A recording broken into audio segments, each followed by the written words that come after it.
Bonjour mon ami et bienvenue dans cette vidéo. Si tu la regardes aujourd'hui, c'est probablement parce que tu as été interpellé par le titre. C'est vrai que le titre peut paraître un peu pompeux, mais il a au moins le mérite de t'avoir dirigé vers cette vidéo, et si tu la regardes encore actuellement, c'est soit parce que tu es curieux, soit parce qu'il y a une absence de paix en toi ou quelque chose qui t'attire. Le titre de la vidéo était « Tu crois en Jésus ? Le diable aussi ». Alors ça peut faire bizarre, parce que nous allons parler ici de croire, mais pas de la manière dont le monde le définit, le mot croire, mais aussi comment la Bible définit le mot croire. Est-ce que cela signifie que le fait simplement de croire que Jésus existe, que Dieu existe, fait que nous irons au paradis, ou bien alors est-ce qu'il s'agit de quelque chose de plus profond que cela? Eh bien, je vais t'apporter la réponse dans la vidéo. À savoir que mon objectif ici n'est pas de condamner qui que ce soit, de ne pas juger quiconque, mais mon objectif, c'est qu'à la fin de cette vidéo, eh bien, tu y vois un peu plus clair sur ton salut. Parce que peut-être que tu te poses des questions à savoir si tu seras réellement sauvé. Est-ce que tu passeras l'éternité avec Christ, avec le Seigneur, si tu crois en lui ou pas? Ou bien alors, est-ce que tu passeras l'éternité en enfer? Je ne suis pas là pour te faire peur, je suis simplement là pour te délivrer un message et pour éveiller ta sensibilité. Voilà, donc pour commencer, je vais lire Marc chapitre 16, versets 15 à 16. Donc c'est Jésus qui parle. Puis il leur dit : Allez par tout le monde et prêchez la bonne nouvelle à toute la création. Donc ici, Jésus donne un commandement à ses disciples. Celui qui croira et qui sera baptisé sera sauvé, mais celui qui ne croira pas sera condamné. Alors, que signifie ici le mot croire? Eh bien, le mot croire est issu du grec ancien qui se nomme pistoio. Donc c'est le Strong 4100. Bon, cela n'importe peu. Mais cela signifie penser être vrai. Ça veut dire que quand on croit, celui qui croit, c'est celui qui adhère complètement à la pensée qui entoure le Christ. C'est celui qui se confie en lui. C'est celui qui est fidèle, qui croit fermement, qui a foi.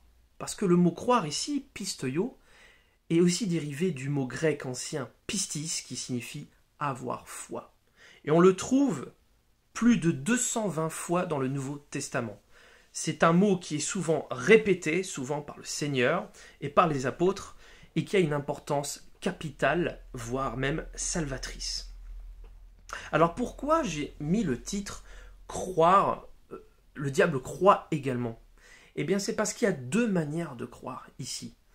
Il y a la manière de croire dans le sens savoir, et c'est ce que le diable fait, c'est ce que le diable a connaissance, il a connaissance, donc il croit que Dieu existe, qu'il croit ce qu'il est et ce qu'il représente, mais dans le sens intellectuel du terme, parce qu'il le sait. Il n'adhère en rien à sa vision, puisqu'il est condamné depuis le commencement.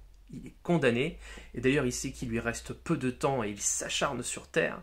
Nous voyons les événements bientôt cataclysmiques qui s'annoncent et qui sont dépeintes par le Seigneur lui-même dans la Bible, dans l'Apocalypse notamment, dans Matthieu au chapitre 24, dans Thessaloniciens, 1 Thessaloniciens, et dans bien d'autres livres de l'Ancien Testament, dans Ésaïe, dans Daniel notamment.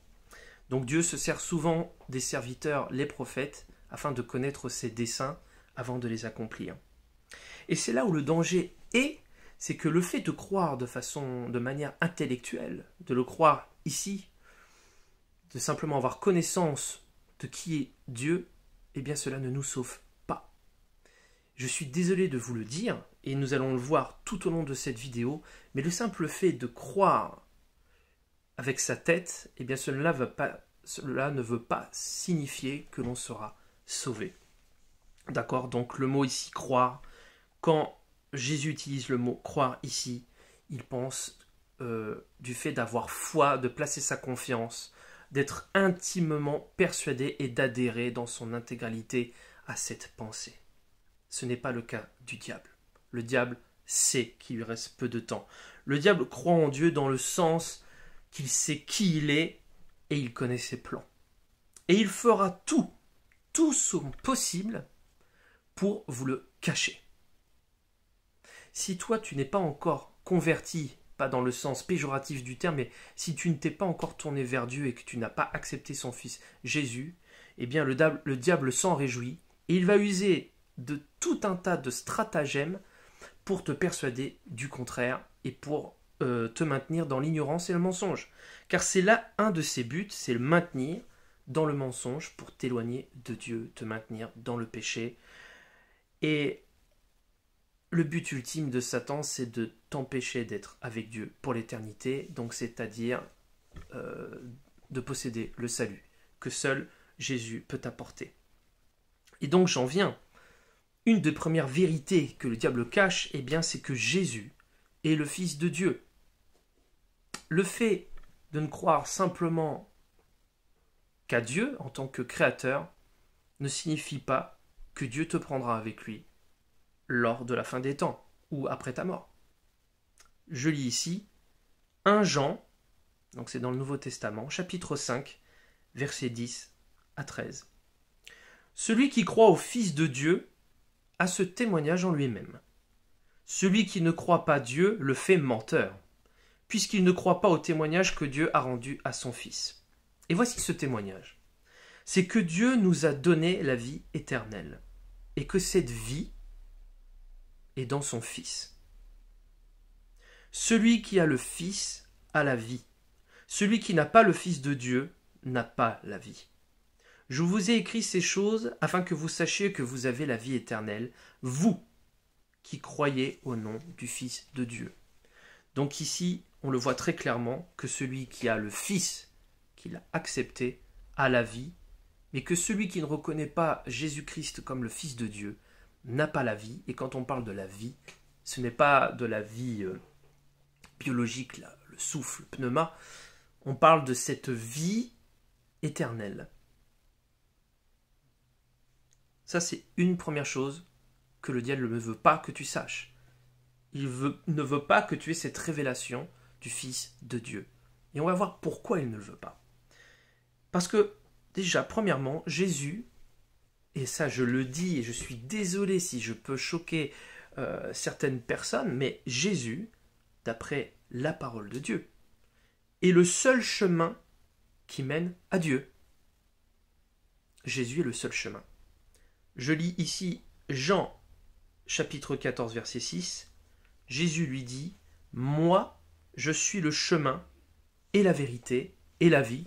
Nul ne vient au Père que par moi. » C'est Jésus qui parle. Je le relis. « Moi, je suis le chemin et la vérité et la vie.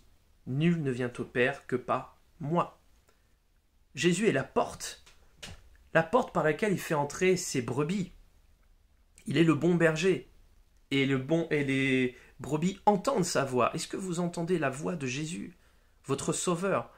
Il est l'unique chemin qui mène au Père. Il est la vérité et il est la vie. Une autre chose, un autre domaine que Satan aime dissimuler au regard des autres, que ce soit croyant ou non, c'est le fait que Jésus non seulement est le Fils de Dieu, mais il est également Dieu. Je lis Jean, chapitre 14, versets 8 à 11.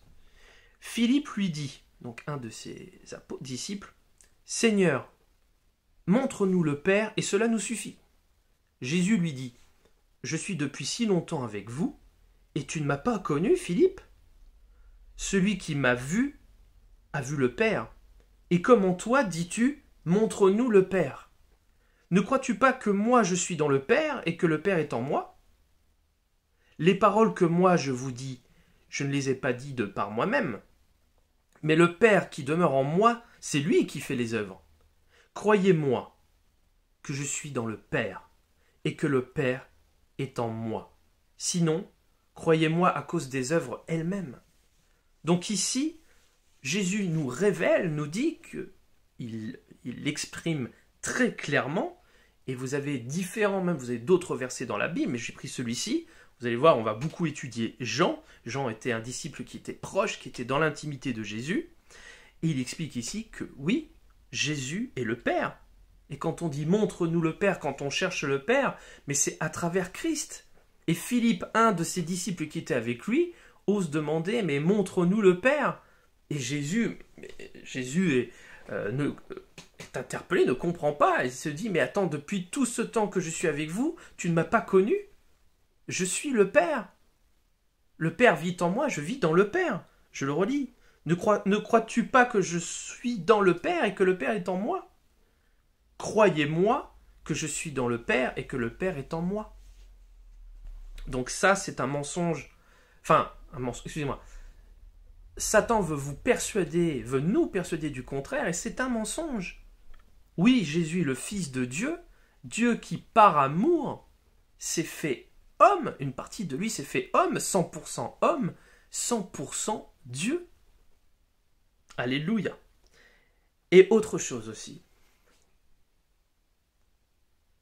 Jésus nous aime, et donc Dieu nous aime. Et dans Jean 3 au chapitre 16, verset 17, Jean chapitre 3, verset 16 à 17, il est expliqué que Dieu a tant aimé le monde, il nous a tant aimé, qu'il a donné son Fils unique, afin que quiconque croit en lui ne périsse pas, mais qu'il ait la vie éternelle, donc par amour. Car Dieu n'a pas envoyé son Fils dans le monde afin qu'il jugeât le monde, mais afin que le monde fût sauvé par lui. Oui, Jésus est l'unique chemin qui mène au Père, et Dieu a tant aimé le monde, il t'a tant aimé, mon ami, qu'il a donné son Fils unique, afin que tu crois et que tu ne périsses pas, pour avoir la vie éternelle. Alors ça a l'air aussi simple que cela, juste croire, être persuadé, être intimement convaincu que Jésus est le Fils de Dieu et qu'il est le seul chemin qui mène au Père. Et cela suffirait pour avoir la vie éternelle? Mais la réponse est oui. Parce que ce n'est pas par nos œuvres, ce n'est pas parce que nous faisons que nous sommes sauvés. Nous sommes sauvés par grâce, par le moyen de la foi. Le fait de croire, d'avoir foi, c'est la même racine. Eh bien, le fait de placer sa confiance absolue en Christ fait de nous de nouvelles personnes. Et tu es sauvé. Mais peut-être que tu n'es pas encore persuadé. Tu penses que la vérité est peut-être ailleurs. Et pourquoi est-ce que Dieu nous aime et a envoyé son Fils mourir? Cela peut paraître complètement insensé. Ça surprend toute intelligence. Mais non, mais c'est parce qu'un sacrifice était nécessaire pour le pardon de nos péchés. Parce que toi, comme moi, nous sommes pécheurs dès le commencement. Dès notre naissance, nous sommes pécheurs. Pécher, cela signifie rater la cible. C'est être éloigné de Dieu par nos transgressions, par nos actes, par nos paroles, par nos pensées. Nous sommes pécheurs. Et Jésus a payé le prix pour cela, pour le pardon de tes péchés, afin que tu sois sauvé, afin que je sois sauvé. Je vais le lire ici, dans 1 Pierre, chapitre 3, verset 18. Le Christ lui-même a souffert la mort pour les péchés, une fois pour toutes. Lui, l'innocent, il est mort pour des coupables, afin de vous conduire à Dieu. Il a été mis à mort dans son corps, mais il a été ramené à la vie par l'Esprit. Jésus nous a aimés, il a envoyé son Fils en sacrifice, innocent. L'agneau immolé, c'est Christ, c'est Jésus. Il l'a fait pour le pardon de nos péchés. Et il l'a fait une fois pour toutes. Aucun autre individu sur Terre, aucune autre personne, depuis que la Terre est Terre, n'a pu accomplir un tel miracle. Parce qu'il est Dieu. Parce que seul Dieu fait homme, donc son Fils. Seul Jésus peut être capable, seul Christ, celui qui est oint, était capable d'une telle chose. par amour pour l'homme, par amour pour toi.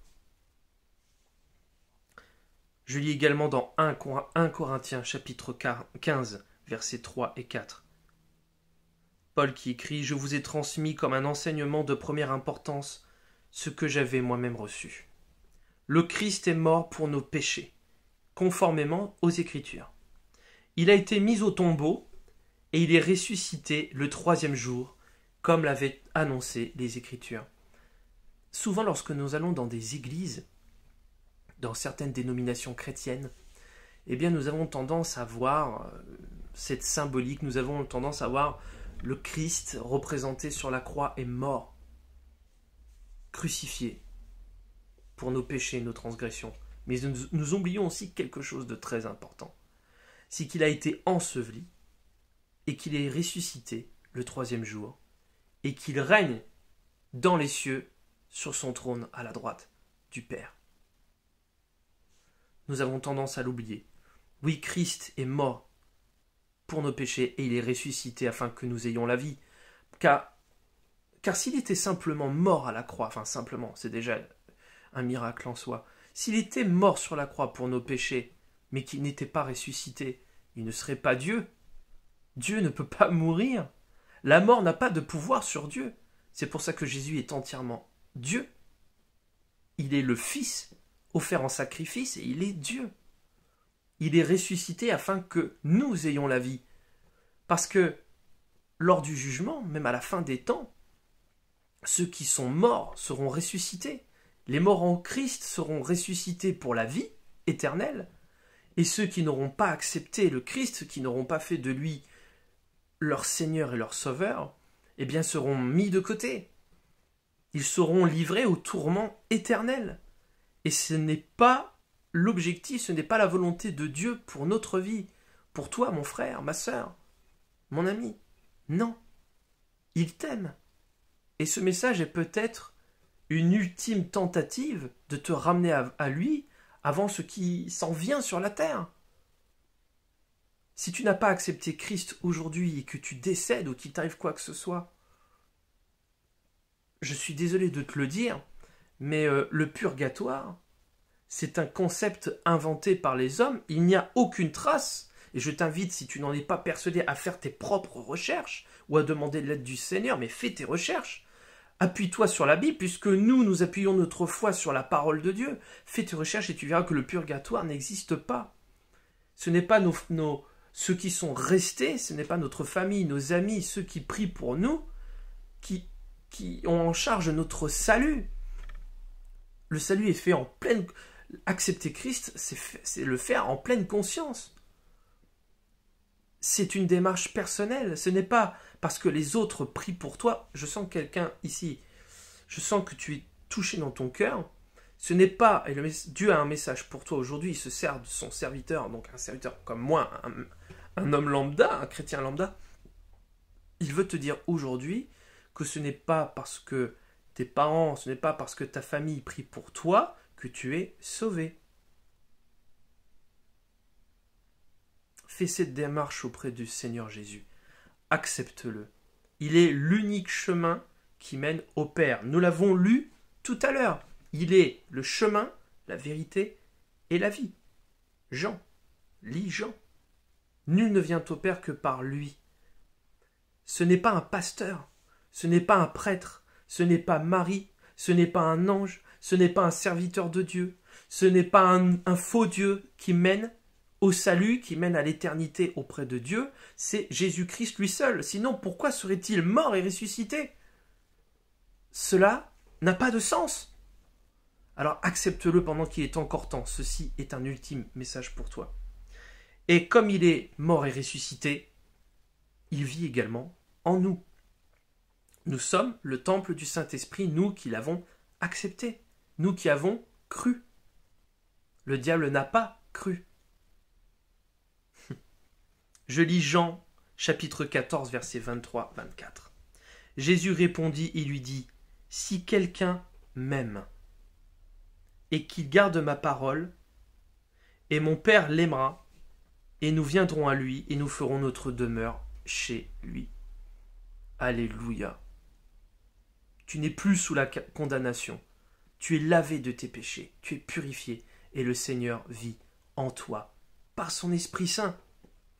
Car Jésus, quand il est ressuscité et qu'il est reparti auprès du Père dans les airs, il a fait une promesse, celle d'envoyer le Consolateur, le Saint-Esprit, celui qui révèle toute parole, toute chose, celle qui convainc de péché, celle qui enseigne, celle qui console, qui réconforte, qui exhorte, le Saint-Esprit.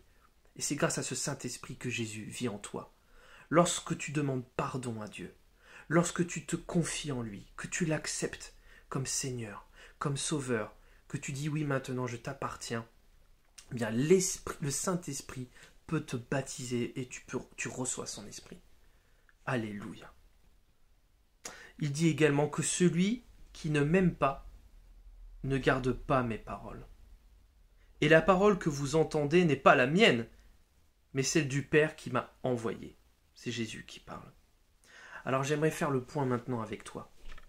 On arrive à la fin de cette vidéo et il est probable que tu aies un choix à faire. Est-ce que tu crois en Dieu? Est-ce que tu crois en Jésus? Pas de la manière dont le diable veut nous le faire croire, si je puis dire, mais selon la parole de Dieu. Croire, être intimement convaincu, placer toutes ses tripes, toute sa foi, et se dire oui, c'est vrai, j'en suis persuadé. Et parce que je le crois, comme la Bible l'affirme, je suis sauvé. Est-ce ton cas aujourd'hui, mon ami, mon frère, ma sœur? Dieu sonde les cœurs. Dieu te connaît. Peut-être qu'il t'a de diverses manières rappelé à lui. Il te tend encore la main aujourd'hui et tu as un choix à faire. Ce choix, c'est de l'accepter ou de le refuser. Il t'a fait, comme à chaque homme, à chaque femme, à sa naissance, un cadeau merveilleux qui est le libre arbitre. Il ne nous a pas créés comme des robots. Il nous a créés avec cette capacité d'accepter ou de refuser. Et ça, c'est une preuve d'amour. Une magnifique preuve d'amour. Alors que vas-tu faire? Il reste peu de temps. Moins que ce que tu penses. Il reste peu de temps avant la colère qui va s'abattre sur le monde. Tu as la possibilité aujourd'hui, si le Seigneur revient, d'être avec lui. C'est sa volonté, pour chaque homme, pour chaque femme. Et c'est par amour qu'il a envoyé son Fils, je le répète.